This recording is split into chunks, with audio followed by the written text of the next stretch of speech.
I am so excited because the Step Out TV shows are back live on T2I TV. And for those who don't know, Step Out is a series of interviews and motivational segments designed to bring the best out of you and your business. Therefore, we have the following TV programs. Our first TV program, which is our flagship program, dubbed Step Out with Oscar Bimpong, is designed to interview consultants, experts, talented people, and those doing exceptionally well in their communities.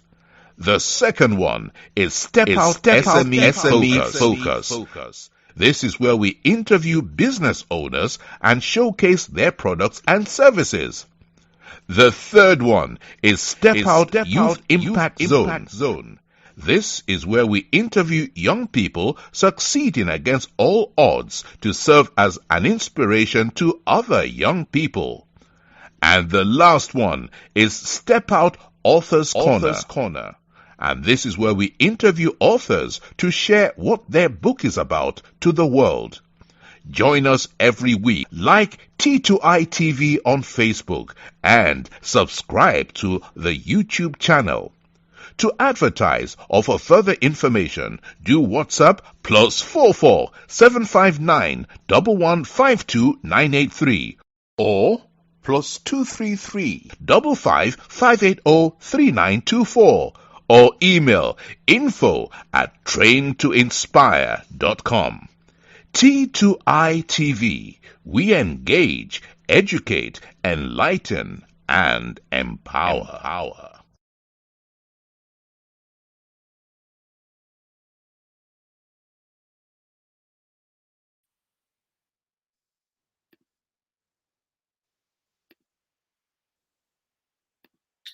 Welcome to another exciting edition of the Step Out with Oscar Bimpong. And tonight is another powerful segment that we are bringing on your way. You know what we do.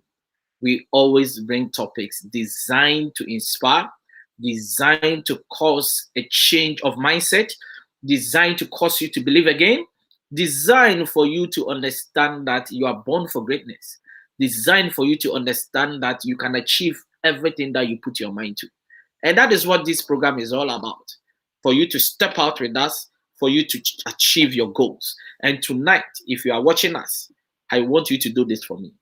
Share this for every young person to watch this program because it's going to be an amazing discussion.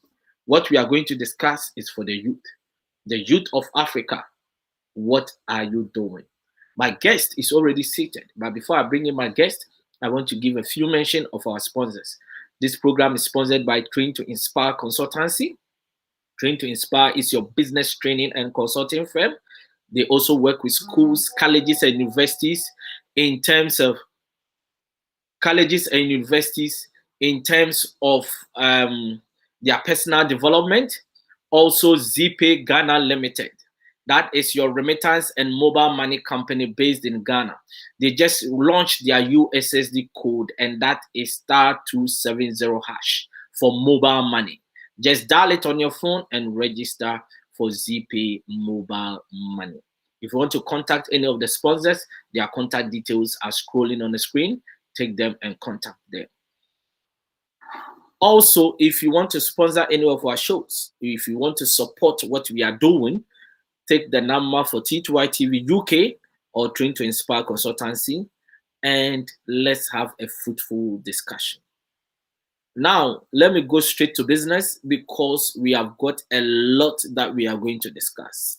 And as I said earlier on, this topic is for, if you're an adult here, you need to join us as well, because what you are going to learn from here, you are going to impact it on your children, you are going to impact it on your family, and you are going to impact it on your community. And that is what we are here to do. This program is a powerful educational program designed to educate we Africans, those from on the continent and those in the diaspora.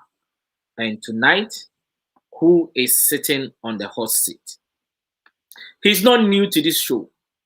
And for this show, for you to come back, it means that you have got something of value to share.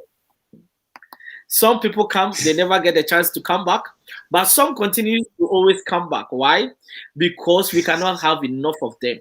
They have got something that the world will hear. And who is on the hot seat today? My guest is the founder and CEO of Project Know Thyself. He is the principal of British International School, Ghana, and he is an education consultant. He is in the person of Franklin Adjetey. Maybe I have to add the doctor. Please welcome to Step Out. And Amen. You are live on T2I TV UK. Thank you. Wow. Thank you very much. How has your day been? Very good. Very good. By God's grace. It is well. It is well. It is well. It is well. We can't complain, isn't it? No. One of Only give glory to God. Yes, one of my friends will say, even if you complain, to who? There is nobody to complain. To who? Yeah, exactly. Are you complaining to God? Yes. Instead of complaining, we could be looking for solutions. Exactly. Wow. Look, I love our topic for today. And our topic is, are the youth of Africa ready? Ready. Look, this is going to be a powerful discussion, and we are going to do justice to it. Please, if you are watching us, we want to encourage you to share this for somebody to have an opportunity to watch this. Tag a young man, tag somebody that you think this is going to bless them. Share this to a WhatsApp group, share it to a group on Facebook, tag somebody, and let's have a very powerful discussion. Also, like our page on Facebook, T2I TV UK, and subscribe to our YouTube channel, T2I TV UK. For those that don't know, T2I means Train to Inspire. So T2I is coming. It's a branch of Train to Inspire Consultancy. And this branch is where we give back to the community by really educating the youth and educating people that have got vision, but they don't know where to start from.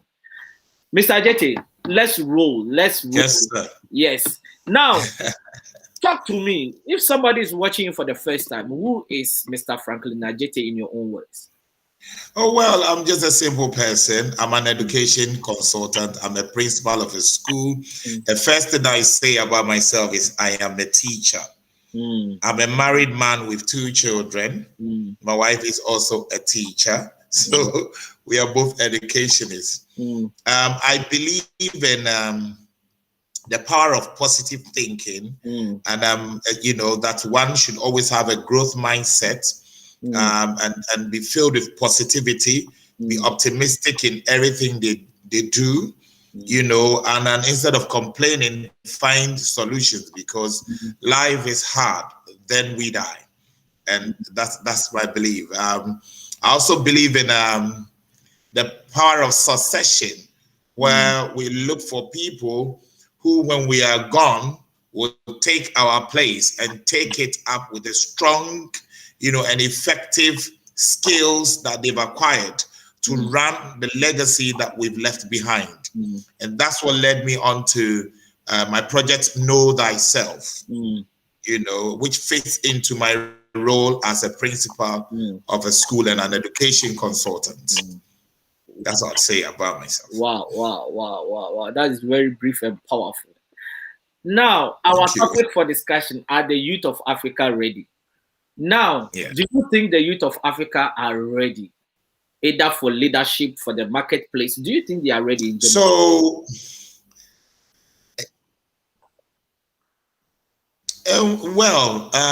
Yes and no, because from my experience, my encounter with young people in my project, and also interviewing young teachers, talking to young people who are in other areas at the university as well, I can tell that some seem to be ready and quite a lot aren't ready.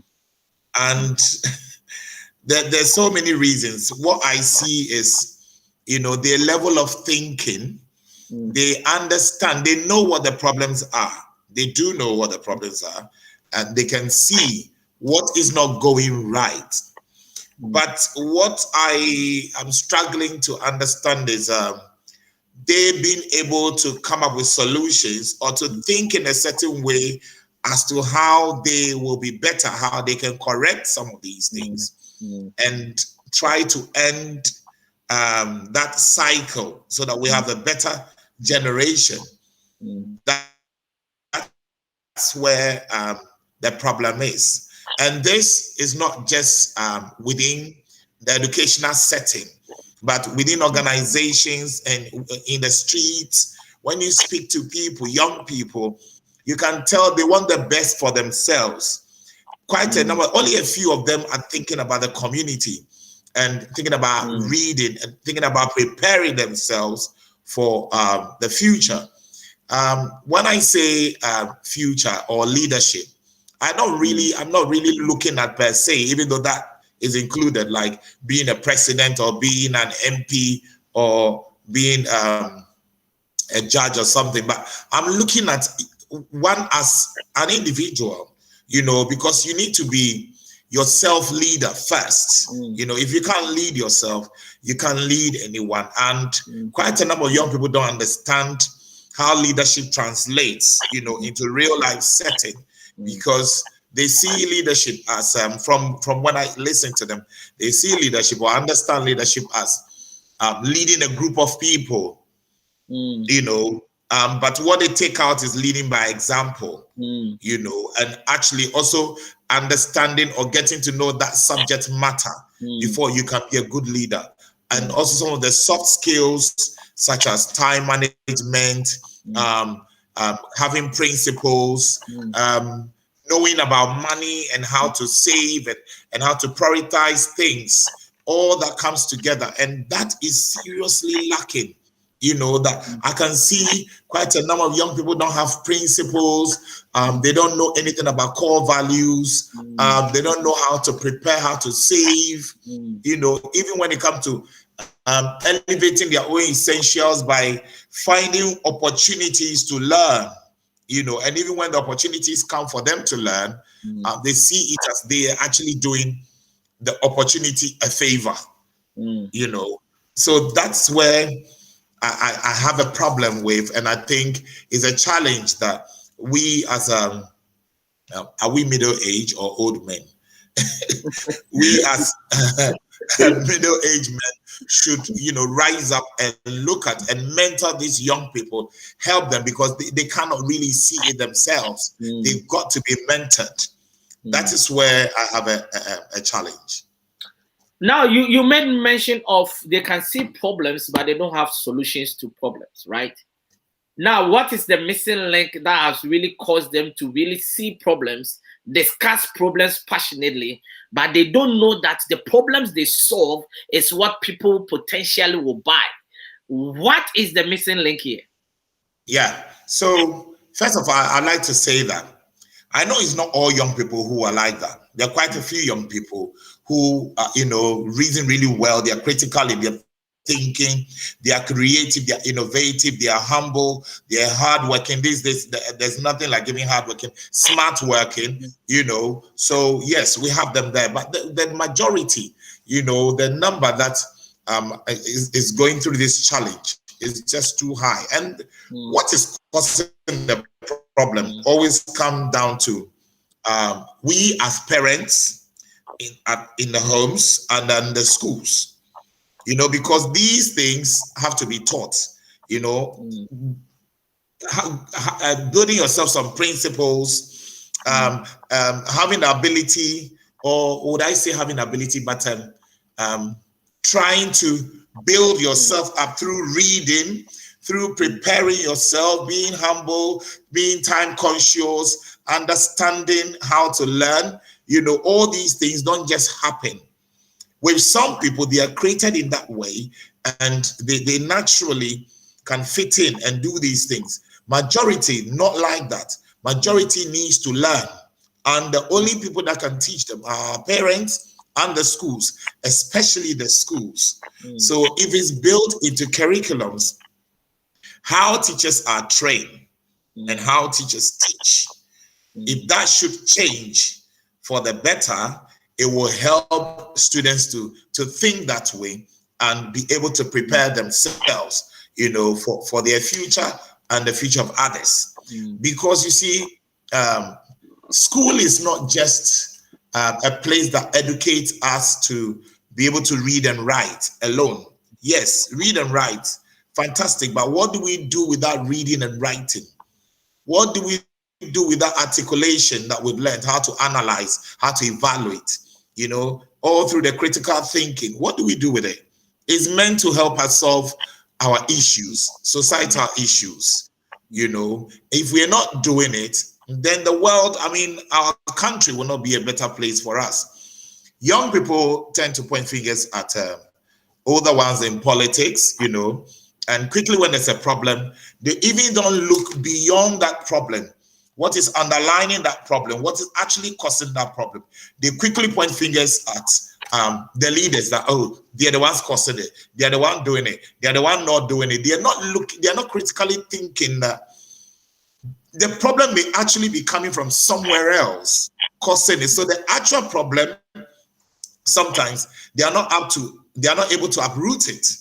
So they are on the face, and that is where we are in terms of what do you call it? Bloom's taxonomy. Is it Bloom's taxonomy? Yeah, Bloom's taxonomy. You can see that when it comes to the triangle, the level of understanding, we around the know, the knowledge, a bit into the skills, is really difficult with the application. Understanding and application is not there. And like I said, all this will come from our schools. Is the method of teaching. There's this teaching method called inquiry-based learning or project-based learning that we really need to latch on, because it's more of the use of questioning, to elicit learning from young people, and it teaches them to learn how to learn. And with that, the mind is built and grows such in a way that young people are able to think critically, because thinking critically means asking yourself quite a number of questions. Is that right? Is that not right? What else can I do? Can I try this? Should I ask this person? What will happen when I do it? And things like that. And adding creativity to it to make things reasonable and better. These days, there's so many things happening in our society. That's not making sense. You'll be surprised that even students at the university are involved in some of these things, these antisocial vices that really will not build any future for them. Why? Because they've not been raised in that way. They've not been taught at school to understand why we live on earth. But don't you think our curriculum doesn't really align to what you are saying? Because our teachers are being taught to tell us what to do, but not to guide us, for us to know, for us to learn ourselves the way forward. Let me give you a typical example. There is a teacher that used to come and teach my son from Ghanaian descent. And this teacher, one day I asked my son, so how is this teacher doing? He said, he's all right. I said, what do you mean by he's all right? He said, instead of really asking me for me to share my view or direct me to the correct answer, he's always telling me what to do. And I think this is the problem. So the child will not be able to think. You are rather thinking for the child. How can we change the narrative if the curriculum, even after being updated, is the same thing? And we are talking about 21st century. That's where the problem is. You see, your son is very right.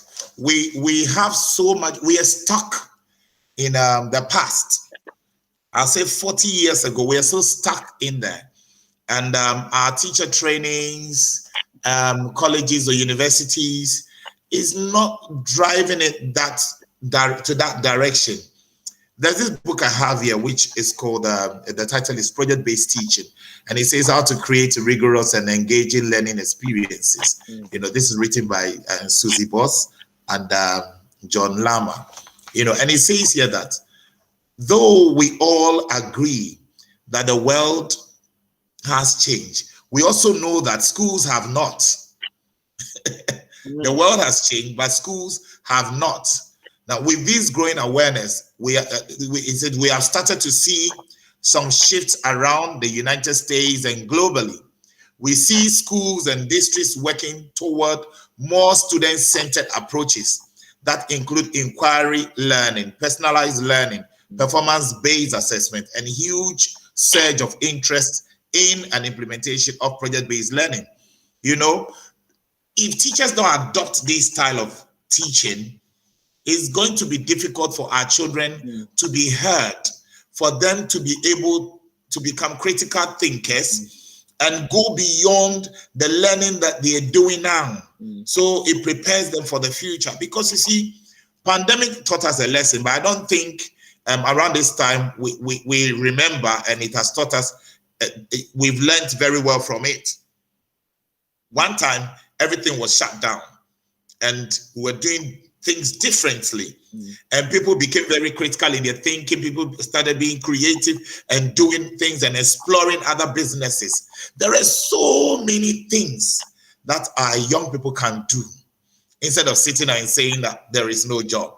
There are so many things that they can do, but then why are they not able to explore it?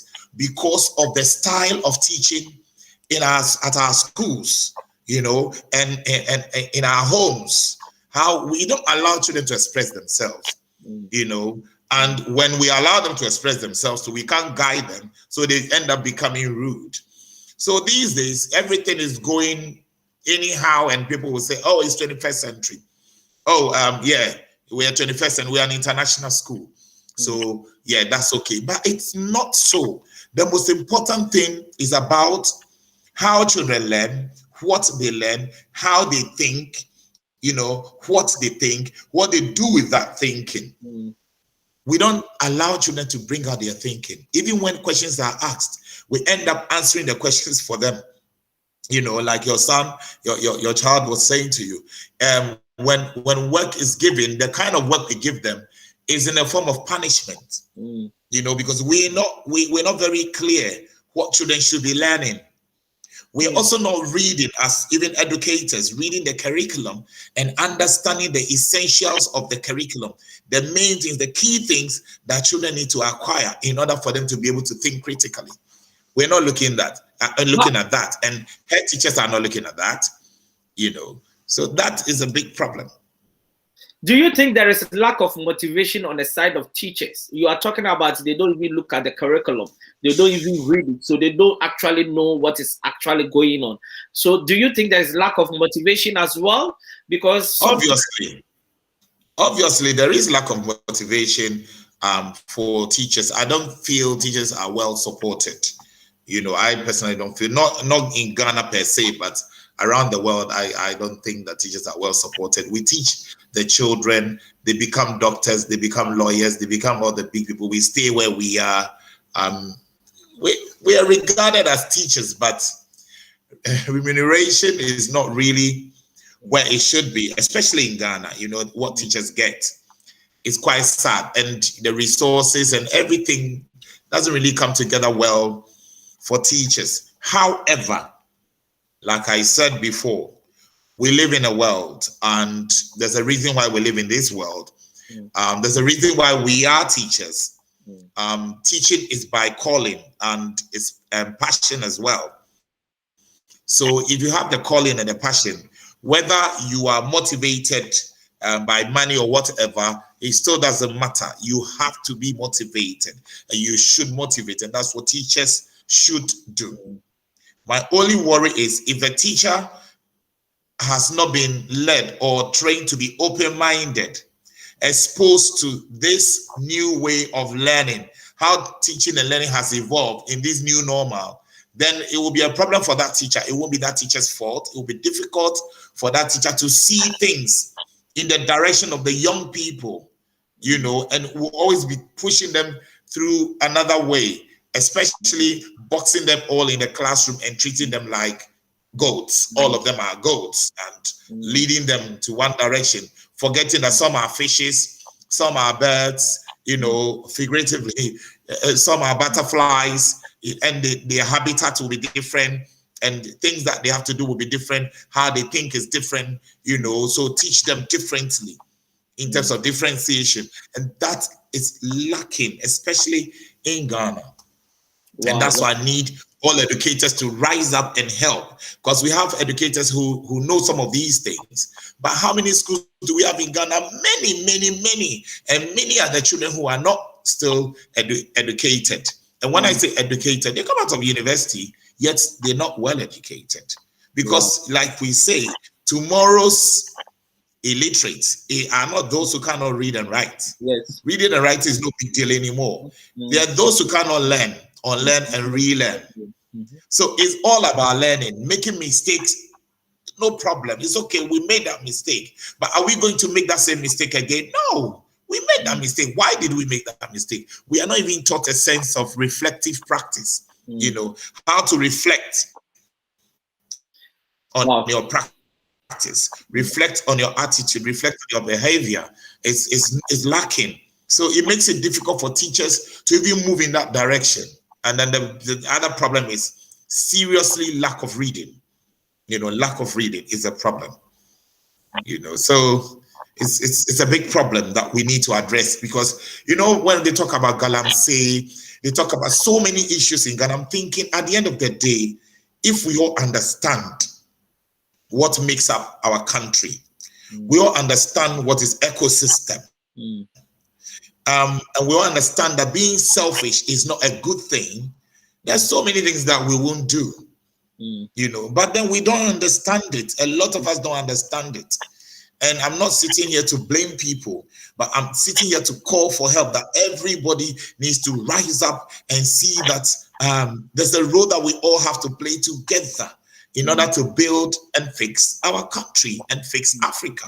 You know, that's the big deal, because I've had an encounter with several people of different backgrounds and race, and listening to people, I can see that we really have a serious problem in Africa, you know, and it's all about our mindset, the book you wrote.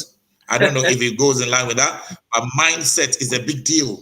You know, if we can align our mindset, that's the book, and I think we all must read it. If we can align our mindset in a certain way to go with the changes of this world, the transformations, you know, it will be good. People have created things, people have innovated things, invented things. But what have we done? What are we doing? You know, I look at our cocoa, our what do you call it? Our raw, what do you call it? Our agriculture. A lot of us don't want to go there because we think it's dirty. But I met one young lady, Enyonam, who is like an agriculture journalist, you know, and she opened my eyes to how you can make a lot of money from agriculture. But are we looking at it? No, we are not. We can't even see the opportunity. You know, our mind is set in a way that I need to finish school, wear a shirt, tie, and coat like I'm wearing, and sit in an office, drive a nice car, travel to England and back, and then I've made it. But there's a lot that we can't do. Yet we sit down and complain, oh, there are no jobs, there's this, there's that. All we want to do is get the money very quick. Our young people just want to get money quick. They don't want to serve. I think I want to come in. I want to come in because of time. Yes. Yeah. Time is really running fast. But before we move from the education, there is a question here. I want us to answer that. Then we will move to from education. Kwaku Sinti Mensa is saying, very educative show. Please, is caning a good thing? How does one deal with recalcitrant children? Oh, so this is turning into education. You must pay for this. It's not free. Caning is not a good thing, I must say. When you pull out the cane to even threaten the child is not a good thing. It's an abuse. Threatening children, I mean, UN frowns on it for children's rights. Threatening children doesn't work, really. Children are meant to enjoy what they learn. It's called excellence and enjoyment. And there's something called pedagogies. It builds around different styles of teaching and children's interest. When children's interest is tapped into and teacher latches on interesting pedagogies that can engage children and grip them emotionally, they want to learn. They would learn, they will enjoy their learning experiences instead of you caning them. We are caning them because we don't know how to manage them. We don't know how to teach them. We don't know the best way to teach them. We don't know their learning styles. So they are also not conforming, and we are caning them. Can you imagine a class that's noisy? Instead of you shouting and say, hey, everybody quiet, why don't you clap your hands and go and teach them to clap after you, or sing a song with them, and then tell them, children, now then the children will see the respect that you give them. They give that respect back to you. But that is not happening. You are going to end up caning them. You're going to give them homework that they'll go home and not do it because, one, they don't understand it, and homework is meant to be a reinforcement of what they already know. Two, your instructions may not be clear, or you did not even give instructions as to how to do that homework, yet you want them to do it. Three, you may have given them lots of homework as a form of punishment, and learning is not meant to be punishment. So, my brother, I'm not sure if it's a man or a woman. Kweku, caning is wrong. It's not the right thing. Using pedagogies, and you can Google what pedagogies are, different methods of teaching styles, bringing in different things that make the teaching interesting and exciting can help children concentrate and enjoy their learning experiences. Wow, that's a very good answer. But I want to ask this. Now, let's say the older generation have faced off today. They are facing off. Yeah, let's push it forward that they are off. Okay. And we are taking over as the next generation of leaders, the next generation of entrepreneurs, the next generation of innovative technology. Do you think we are ready? Well, I would say some of us are ready, but it can't be just some of us. It's teamwork. And majority must be ready. I mean, people like you and I, the 50s, the 40s, 50s, 60s, or 55. We need to step up and do the mentoring and do good mentoring and teach young people how to serve, how to learn, and get themselves ready, how to think critically. That's the job. That's the role that we have to play, because the schools cannot do it all by themselves, So we need to come up and do these things. And sometimes it doesn't cost that much, but then some people don't want to use a little money to help. Just bringing students together and talking to them, advising them, supporting them doesn't cost too much. It's just a little time. But it takes the passion. But do you think the schools are ready? The schools themselves, do you think they are ready to give the platform? I would say,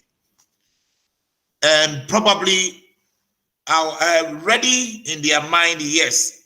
Ready in practicality, I doubt it, because a school is a business, at the same time, it's like a charity. And most of our international schools or private schools depend on the school fees to pay staff. And then you have to pay the tax and all sorts of things here and there. So you need to keep all that running, juggle all the balls in the air to ensure that teaching and learning is effective at your school. And sometimes it goes against schools, and it's a problem. So hiring of teachers are the wrong set of teachers are hired for the right job, or the right set of teachers are hired for the wrong job. And that's what happens. So therefore, we don't really get what we should be getting.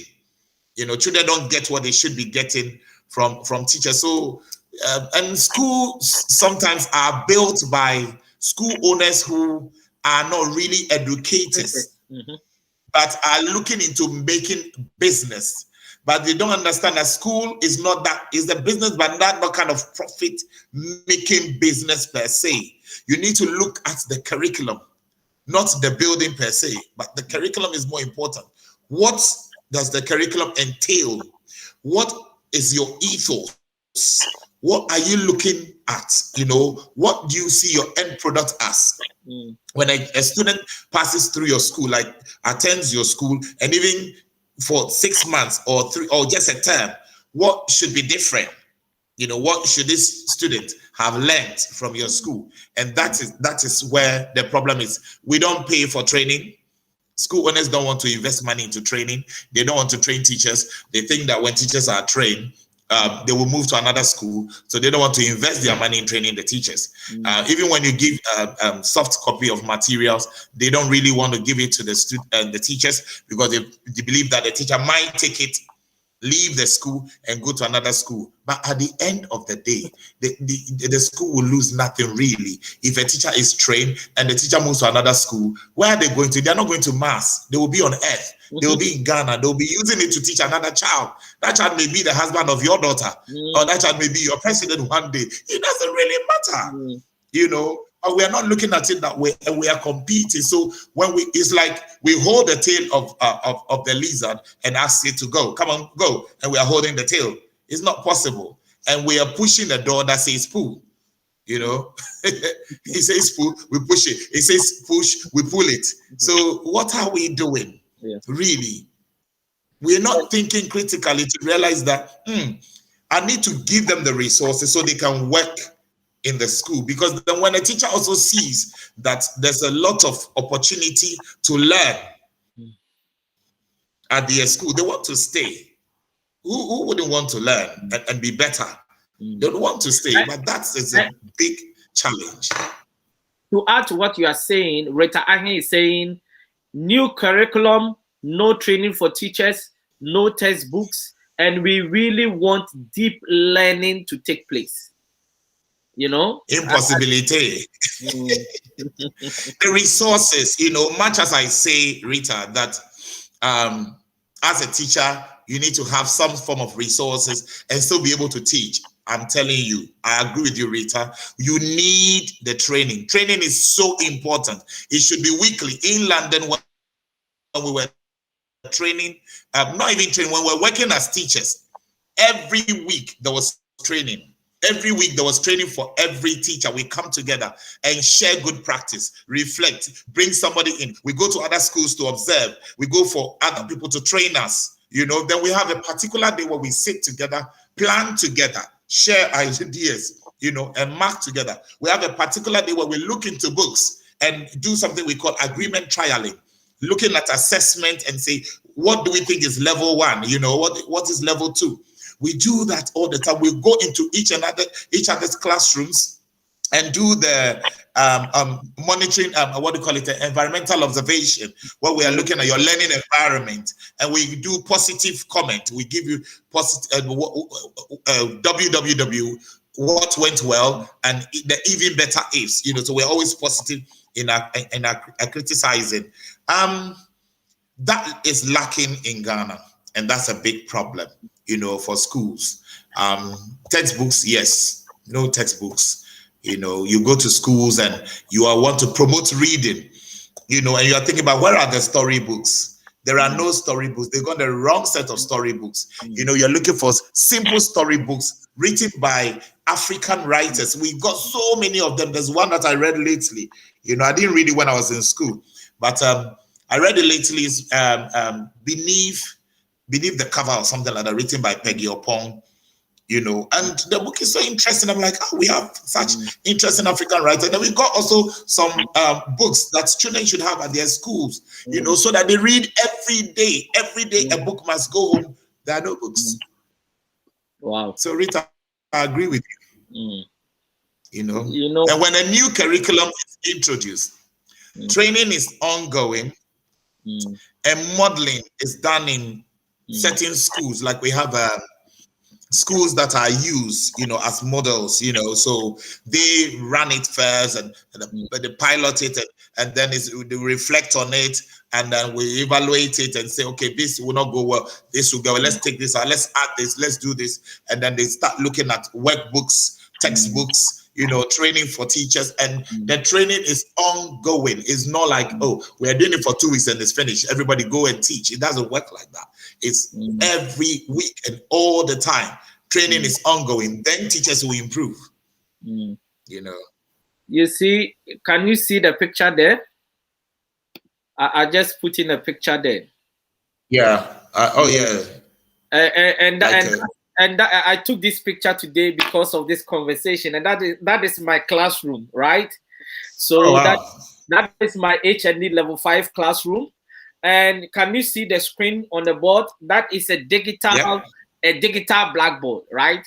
So yes, and students, some come to class, some are staying online. They can see my screen, they can see my slides. I go to YouTube on there. Whatever I want to do, I've got a you're not limited. Like, you're not, it's limitless. It's limitless. Like what you can do with the digital blackboard is limitless. And this is where we are doing, is it double track system? We are doing children some are going to school, some are staying at home. The internet is not even stable.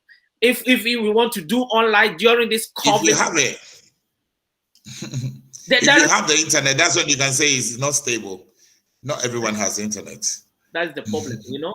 So it's like I just totally agree with you what you are saying, because I'm also in the teaching field, and teaching becomes so handy. You don't struggle to teach. You don't struggle. Everything is in there. As you are talking about training, why is it that training is not our culture? Why? Why is training not our culture?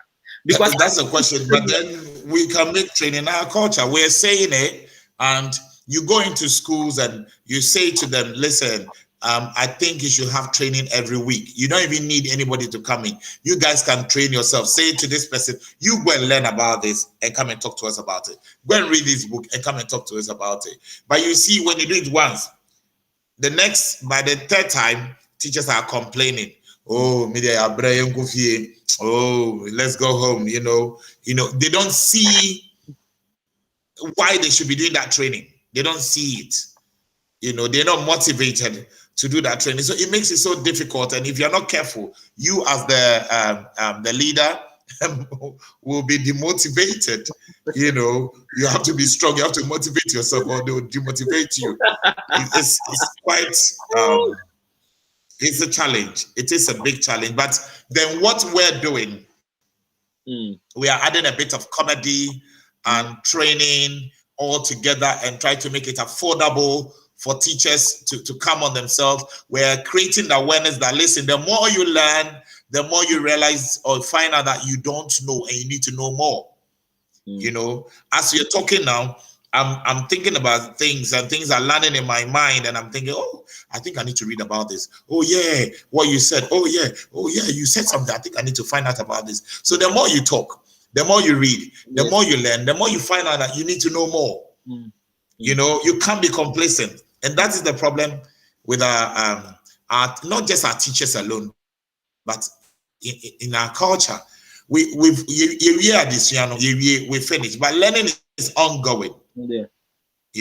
This interactive whiteboard you're talking about, how many years ago? About 20 years ago, we're using it. Yes, in the year 2000, we were using it in London.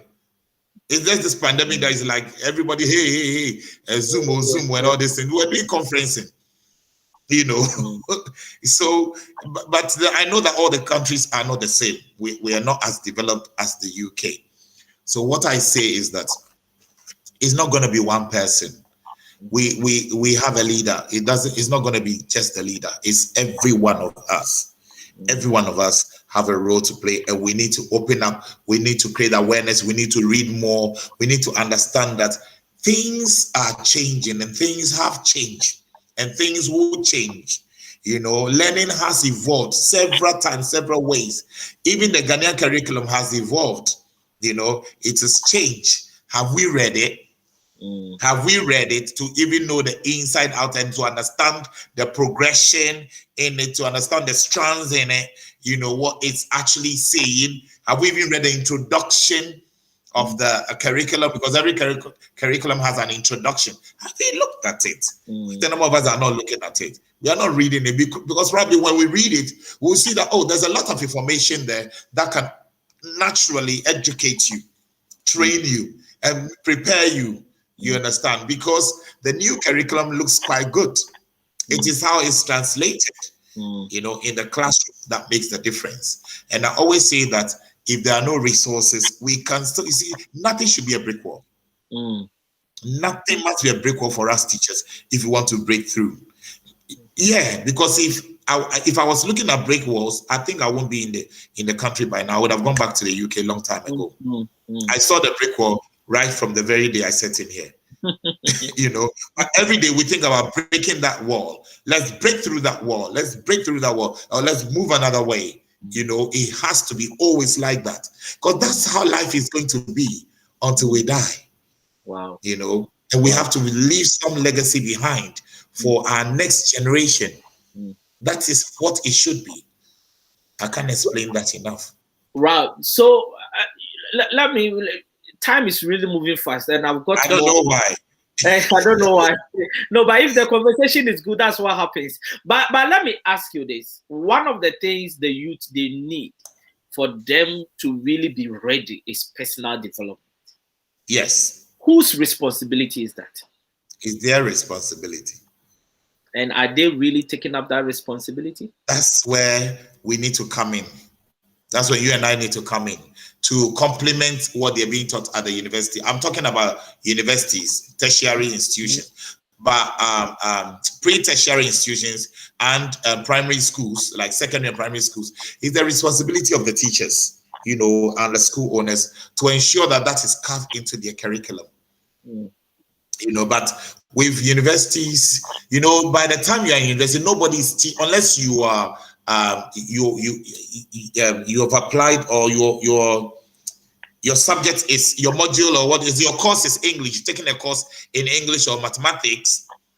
Nobody will really teach you how to read and write at university level, isn't it? Yeah. Nobody teaches you how to read and write. So by university level, it is assumed. It is actually not even assumed. It is known that you're able to read and write. That is why you can enter the university, go through all the criteria, the qualifications here and there. That reading becomes your responsibility. Elevating your essentials, what's at university, becomes your responsibility as a student.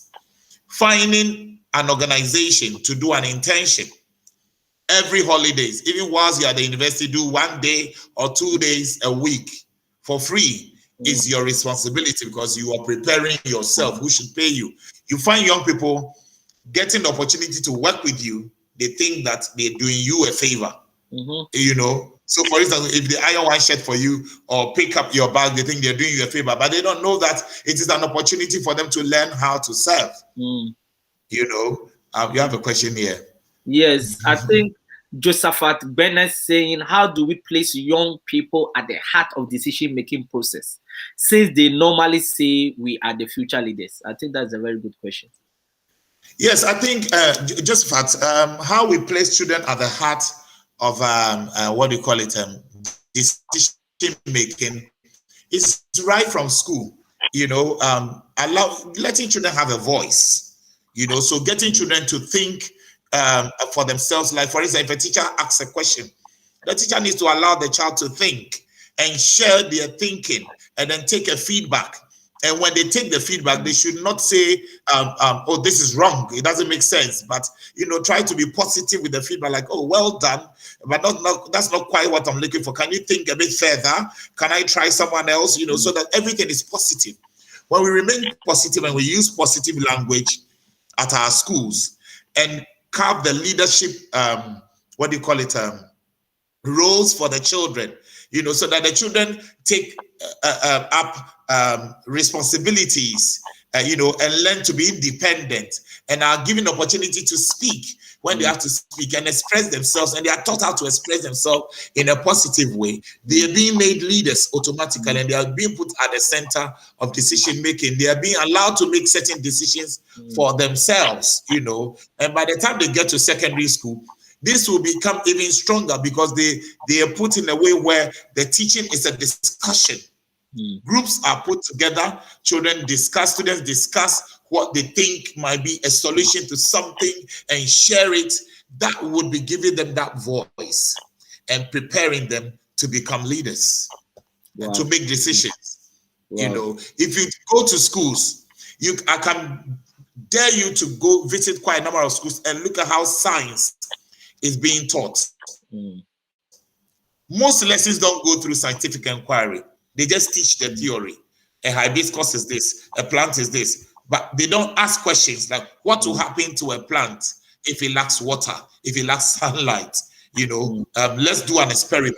What's the prediction?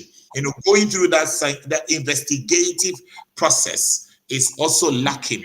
So all that is leadership, that questioning, allowing students to question the learning and coming up with solutions, whether right or wrong, helps them to become good leaders. Wow. But you see, the youth, we were talking about personal development before this question came in. Now, when it comes to leadership, when it comes to their personal development, are they really conscious about it? And if they are not conscious, who should alert them? Briefly with this, please. Well, some of them are conscious, some of them aren't conscious. That's why we run Project Know Thyself, and in Team PKTS at universities and tertiary level, just to create that awareness. And we say to them that it is important for them to accept who they are and to become a better person, And we say to them, do not be jealous about what others have that you do not have. Respect others, respect yourself, and people will learn to respect you. Think first about what you can do for yourself before you think about what others can do for you. So getting them to be independent, do not accept definitions of who you are not. Try and how people try to put you down. Don't accept it, but be open to learning from others. So things like that is what we give out to students, to tell them how important it is for them to read and try out different activities, which, through that they might discover something new or what they really enjoy. And that's why you can discover your talent, So that's the responsibility lies with us, and it lies with schools. And it lies with people who are into youth leadership, who are not necessarily educators. That's our responsibility, and we need to do a lot of this work. That every university, every tertiary, pre-tertiary institution must have this kind of like a club, leadership clubs where they can discuss these things, or must have the leadership intertwined into their curriculum in their classroom, such that they are able to learn some of these things, because learning them in isolation doesn't work. You learn them schools have done that in the past. You learn them in isolation, and then you learn your maths and English and science and whatever differently, and then you come out of school and you can't even think for yourself. Now, let me just wrap up a bit with service, right? The youth of today, do they know how to save? And why is it that money is at the forefront of their service? Do you think that is a good thing? Obviously, money is a good thing, but they say money is the root of all evil, but money is not the root of all evil. We are sometimes the root of the evil. It's what we use the money for. Money is meant to be used to serve people, to support people, to help ourselves, and to sustain, our living. Sometimes it comes from home. When parents don't take up their responsibilities, for their children, and they end up at university struggling, to make ends meet because they want the education and they have to do anything to make money to pay for it, then it becomes difficult for the young one to think about, to be creative. Is that not very clear on Maslow hierarchy of needs? They can't be creative, they can't be innovative because they're thinking about what to eat. And if you're thinking about what to eat, your first thing is to rush for the money, to be greedy with the money, and just take all the money and not want to work hard for it, not even wanting to be smart or being smart in the wrong sense, in the wrong way, through corruption and acquiring the money quickly and amassing the wealth for yourself, and it's a wrong thing, but then it's coming from their homes. It's coming from their homes because of the poverty or lack of responsibility of parents, for their young ones. And that's where I think the problem is. Now, the schools, what is the way forward? Like, what is the way forward? So the way forward, I think I said it in the beginning, you know, and from my talk, you can see that, you can tell that education, you know,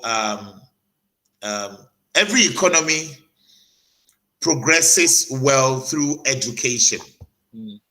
For an economy or a country to progress, to develop, it needs a strong educational background, educational system in the country. It means that we cannot joke with our education at all. And education doesn't just end in the schools.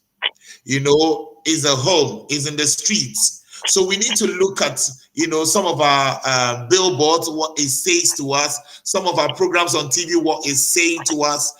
Some of our adverts, you know, don't make sense. Some of our films don't make sense. You know, we need to look at all these things. And then if schools have a real look at their curriculum and review it very well, such that they put personal, social, health, education at the heart of the curriculum, or what we call the social and emotional aspects of learning at the heart of the curriculum, they'll be able to achieve this. Wow, that's quite interesting. My last question to you: entertainment and personal development among the youth. I can bet you that if you put entertainment on the right and a personal development education on the left, majority of the youth will skew to entertainment and leave personal development. What is really creating this culture? Well, Oscar, you and I know, as we are talking now, let them start play one nice African beat or one beat. We'll be moving, you know, we want to have fun. Everybody wants to enjoy themselves. And so children like to have fun. Young people like to enjoy themselves. You know, we've all been there. If you want to teach them, you got to make it exciting. You've got to make the teaching and learning entertaining. See how my head is going around. You got to make it entertaining. You know, if you don't make the teaching entertaining, who wants to sit down and be boxed into one class and listen to you for an hour or two, talking, when you can't involve them? Bring the music into the classroom, you know, in a positive way. Bring good music into the classroom, good beats into the classroom. It will teach mathematics, it will teach biology, it will teach reading. You know, let's enjoy the learning. Let's take the learning out of the classroom. Let's do different things. Let's have a theme. Let's work around the theme. That's why project-based learning is really good, because it's contextualized. It makes it exciting for young people. So young people these days are finding learning so boring, you know, and therefore entertainment has become very important, because they only see the entertainment out of the classroom, out of the school, and they can't link the entertainment to the learning. But there's a lot of learning that is done in entertainment, and this is the learning in entertainment is so negative more than positive, you know. But if the learning in entertainment is really looked at, and schools tap on the entertainment and bring it into learning, oh, you will see how young people will enjoy their learning. And that's why we call it excellence and enjoyment. Children will be learning, like, in the morning we brush our teeth, you know. So with that, we are singing it, but we are learning it, and we are dancing, and we are happy. Then we write something small, we recite something small, we dance a little bit, we get back to that corner, we do this, we do that. The learning is exciting. And you know, my children come and they are forced to sit down and they have to write. We don't even consider their needs. It's just boring. You know, all these films and videos that children watch can be brought into classroom to teach literacy, to teach writing. You watch it, you write down what you saw or what you think, or what you think is going to happen, or writing role as a character. We don't bring it in. Probably because we don't have the devices at our schools. That's why. I don't know. You know, storytelling, we don't bring it in. So everything is just boring into textbooks. That's it. Wow. I've got a question from Emilia Adjetey. I don't know whether it's a question. She's my wife. Yes, I could see that. Why are learning about why are we not? Is it why are learning about different topics? Or was she trying to say, why are we not learning about different topics? Probably. Yeah. Why are we learning about growing? It helps to deepen their understanding in the long term. I don't know whether you've got what she's trying to say. Yes, what she's saying, that why are we learning about growing? You know, like questioning. The child should be able to tell you why we're learning about growing, why we're learning about that topic. Because if they don't know why we are learning about that topic, why would they want to learn? Okay. You know, we all children must know why they're learning. Quite a number of schools don't have learning objective. And if they do have learning objective, there are no steps to their objectives. You know, they don't clarify what we are learning this for, what we are going to learn it for is not very clear. So in that case, it makes it difficult for children to even enjoy the learning process. You know, so I think that's what she means. What roles she's saying that it helps to deepen the understanding in the long term, because you see, deep learning is very important. When you take learning through the project-based way, the child goes through the learning themselves, asking questions, making mistakes, and finding out things. Now, in that case, they come to achieve deep learning. And when deep learning is achieved, it's never forgotten. Because it comes with deep understanding and is not stuck to one particular area. It can be applied in different settings. You know, and that's where the critical thinking takes place. And that's what brings the independence and brings out the best leadership in young people. Wow. Our politicians, our government, have they got any role to play for these young people to be ready? Well, yes, they do. They do, because I see that when politicians have this understanding that we have and talking about, they tend to do more work. You know, they go all out to even solicit for funding to do things for their communities. You know, setting up football pitches, you know, for sports, setting up libraries to promote reading, helping schools with resources, building up the roads, because all these come together. So when a politician is well exposed to understanding of life and giving back to community, you know, then they tend to do it differently. They tend to do it differently, and it's really effective. Do you think they are doing enough? Well, I don't know. I've not measured. I don't know. I don't know if they're doing enough, because what is enough? I don't know. What I know is that they're all trying to do their best. But then I don't know. I'm not the best judge of that to know if their best is enough or not enough. You know, but I feel that they're doing what they have to do, and we must all do what we have to do as well to support them. You know, because for us, our thinking is it is their job. We pay the tax; they must do it. We must all do it. You know, I noticed that when a Ghanaian man leaves here and gets to England, they won't drop that rubbish on the floor. They'll put it in the bin. But in Ghana, we'll drop it in the street, a nice place where we know it's not even like ground, sand, not bush, but we just drop it in the street. You know, and we expect that we've paid tax, they should let people sweep. Yes. So that mindset we have, once that mindset is able to change, we will help the MPs, we will help the presidents, the leaders to transform our own country. You know, like lately I saw this fix the country. I didn't understand it, but I just said we cannot fix our country. I mean, it's not like the country was already fixed. You know, I've been in Ghana years before I left England, and I don't even think that England is already fixed. You know, they are still working on things. They are not complacent, isn't it, my brother? Every day they are fixing a road. They are doing something here. They are renovating something. So it's not already fixed. They're still fixing it. And it takes every one of us. It takes every one of us to fix our country by fixing ourselves first. How do you fix yourself?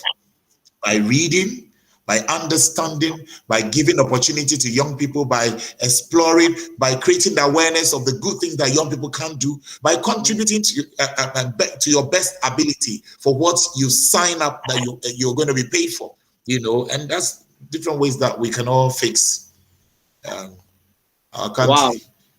Look, time is already fast spent. I've got some few comments here. I think I've read some of them already. I'll read a few ones I haven't read. I think Emilia says, I agree. In my reception class, we encourage children to ask why. Then I've got Rita Ahe saying that if and only if we can walk the talk, we shall blaze the trail. But in Ghana, implementation with supervision and holistic evaluation have been our problem. I think that is a very nail on the head. Yes, that's what it is. Let me quickly tell you something. I asked a teacher that have you been teaching phonics? How do you teach English in your class? And he said, oh, we do the phonics. And I said, oh, fantastic. You do phonics in year 1. Well done. How do you teach it? Can you believe that? This teacher could not explain to me. He actually didn't understand that how. Like, yes, they teach it, but how? How is he going to talk about the how? You know, he didn't understand how to teach the how to talk about the how. You know, that means that he will also not give opportunity for children to ask how, why. You know, and the how and the why is what helps us to learn how to learn. Look, my dad has written 13 books, right? And the core of his books is on sounds and phonetics, how to use sounds and phonetics to read. Oh, wow. And when I come to Ghana this time, I'm going to interview my dad and my mom. Because you should.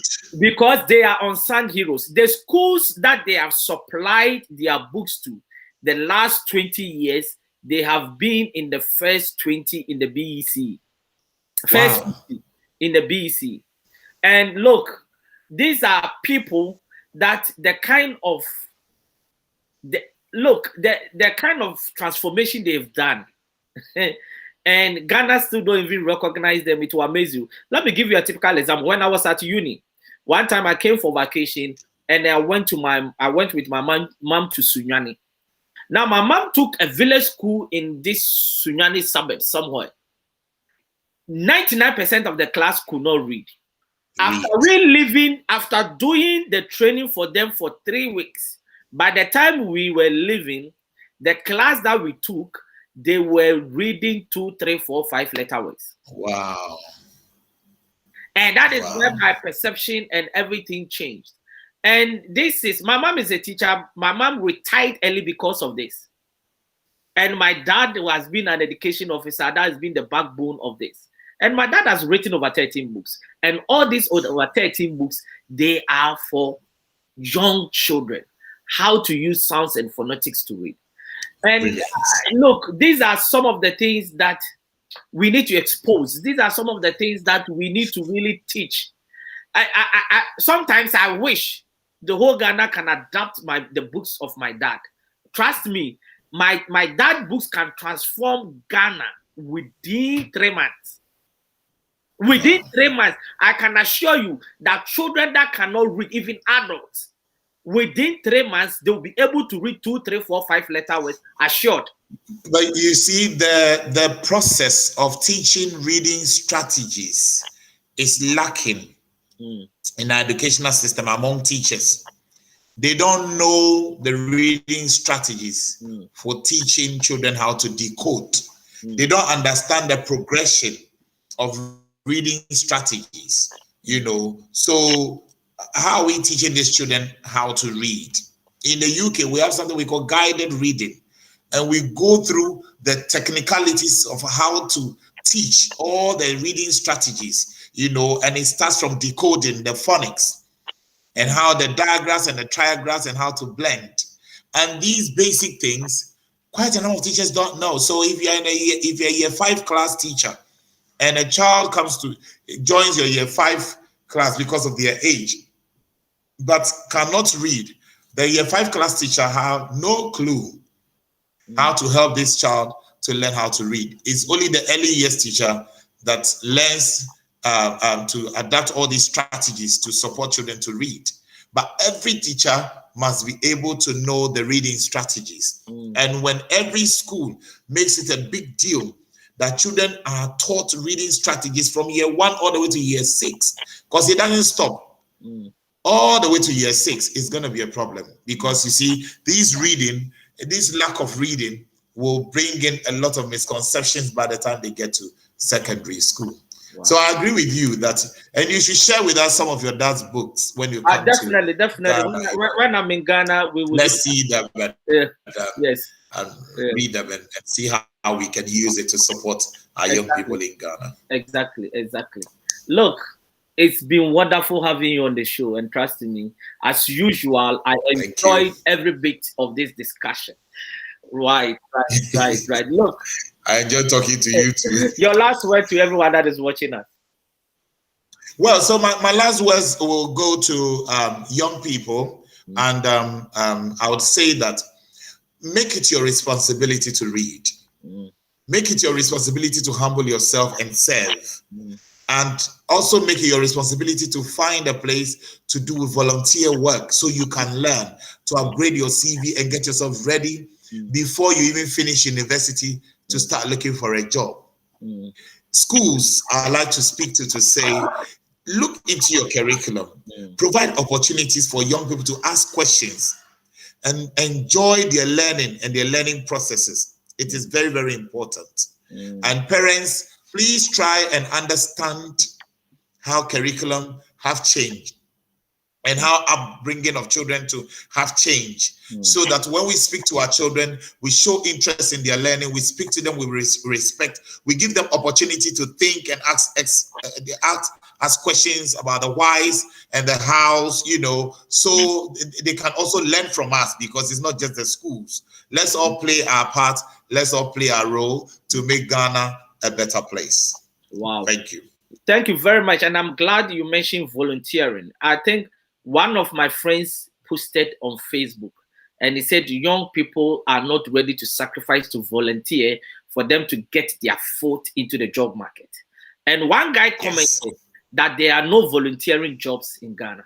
And I said, this mindset that you have is either you keep this mindset or you go out there knocking at the doors of companies and telling them that you want to volunteer. Which company will not give you a chance if there is an opportunity for them to have somebody free of charge? Exactly. And this is why we are talking about mindset. I have concluded in my life that everything starts and finishes on our mindset. Yes. If our young people think there are no jobs in Ghana, in which we all agree, but then your mindset is that because there are no jobs, you have joined the Unemployment Association of Ghana, then it means that you have decided not to look for a job, because the moment you join that association, there is no way you are going to leave, because when you get a job, you are not going to be associated with that association anymore. No, yeah. We need to change our mindset. And this is not even for only young people, adults. We have to overhaul our mind. I was speaking in a church last Sunday, and I told them, it was Father's Day, and I told them, man, that when you go out every day and you go and throw rubbish at a particular place, and you have done that rubbish in that particular place for the last 40 years, what do you think happens? It's the same thing in our minds. That if we have, there'll be a lot of rubbish. Yes, worms. Of course. You have always been telling yourself, Ghana is hard, Africa is difficult. There are no jobs. That is what you have been feeding your mind the last 20 years. That's right. What you need is the overhauling of the mind, which is a very difficult process. Because if you have done it for 20 years, you cannot change overnight. What you need to do is what I call the stage 5 cancer of the mind. The chemotherapy is very, very difficult. It's hard work. It's painful. Yeah.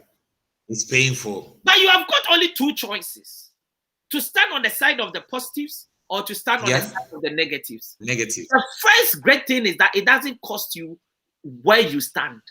Wow. But one prepares you for a better future. So can you imagine that instead of dumping the rubbish, that person was rather sowing? In 20 years, don't you think that seedlings now would have become a forest? Amazing. I like this analogy. Amazing. Yes. Amazing. Because you are dumping positive something somewhere. It's positive things that you will see eventually. Whatever you sow, you reap it. So if you reap it. Yeah, if you have smoked the last 50 years of your life, you can potentially, you are on the road to get maybe lung cancer. Yep. So if you sow negative thoughts for all these years, don't expect any positivity in your life. You see, it is estimated that in a day, there are 50 to 70,000 thoughts that runs through our mind.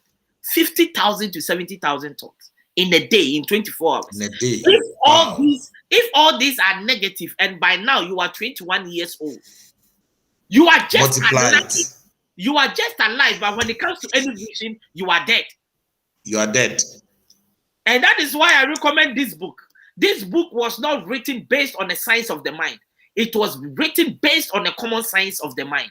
That is your everyday relationship with the mind. That is what this book is all about. If this book can be bought by schools and use it for their leadership programs, something we do at our school, British International School, we call it Pep Talk. Every Wednesday, we talk about these things. It's very important, you know. So books like this, they don't have to be textbooks, but they are more important than textbooks. Of course. When you buy them and students have it, and in a team, they sit down and say, let's look at page 5. What does page 5 talk about? And they have a discussion, and they bring out things. They'll be learning English, and they'll be learning common sense. They'll be learning critical thinking.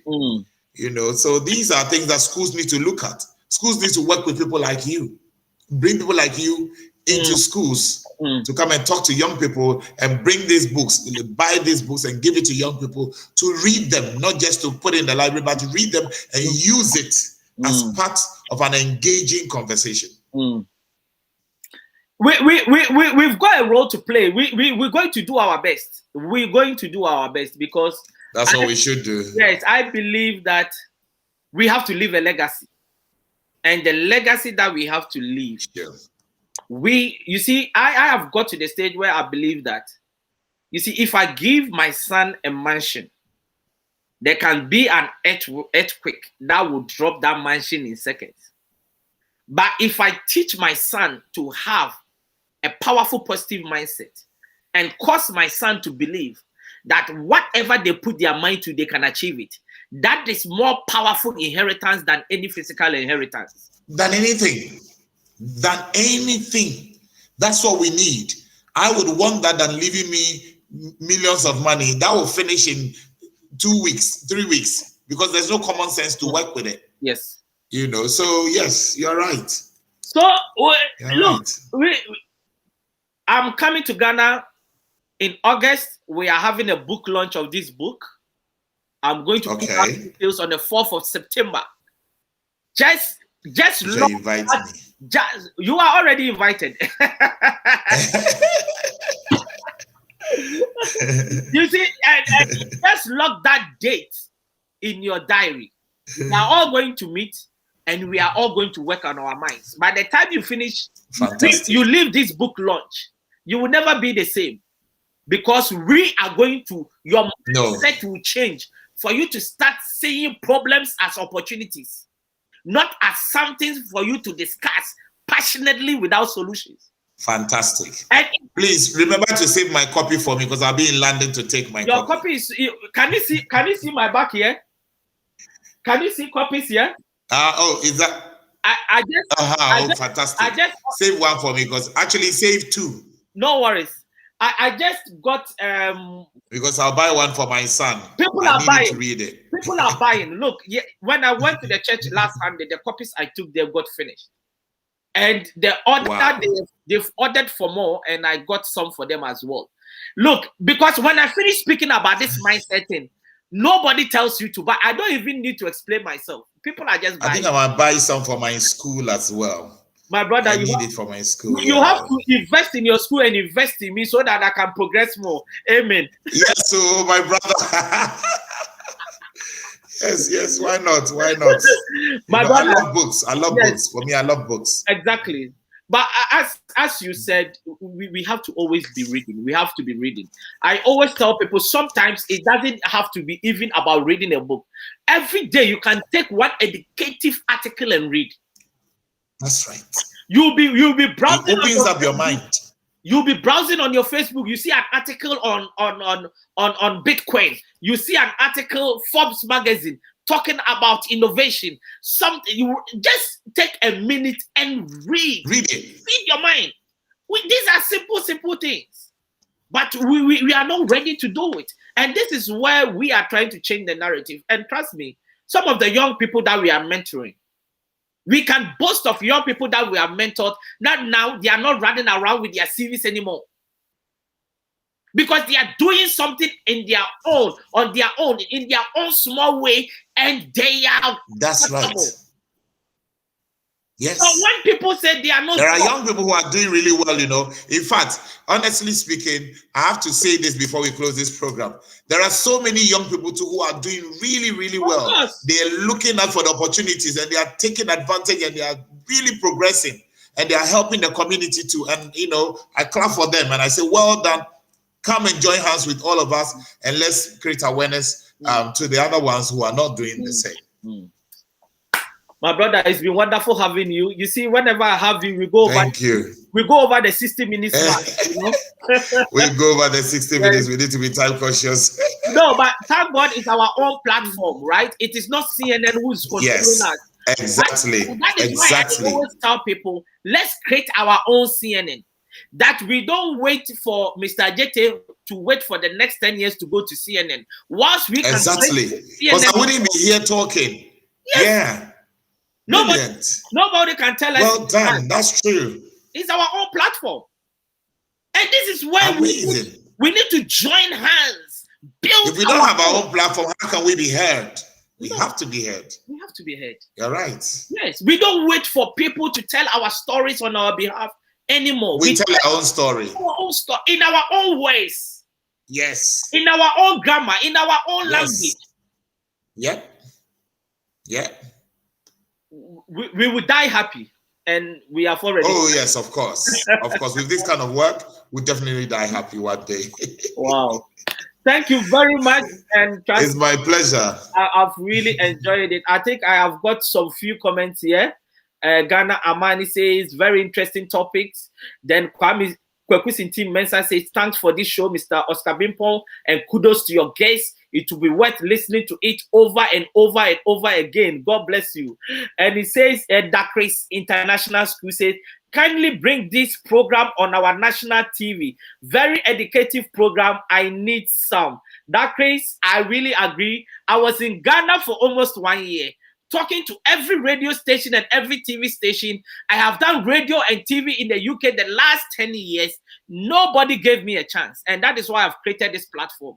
And I'm never. There you go. I'm never going back to them anymore because. No, don't ever. No, never. That's your innovation. Never. They would rather be chasing me for a very good content like this. To come and talk, yes. Of course. And Mr. Adjetey, let's be frank with ourselves.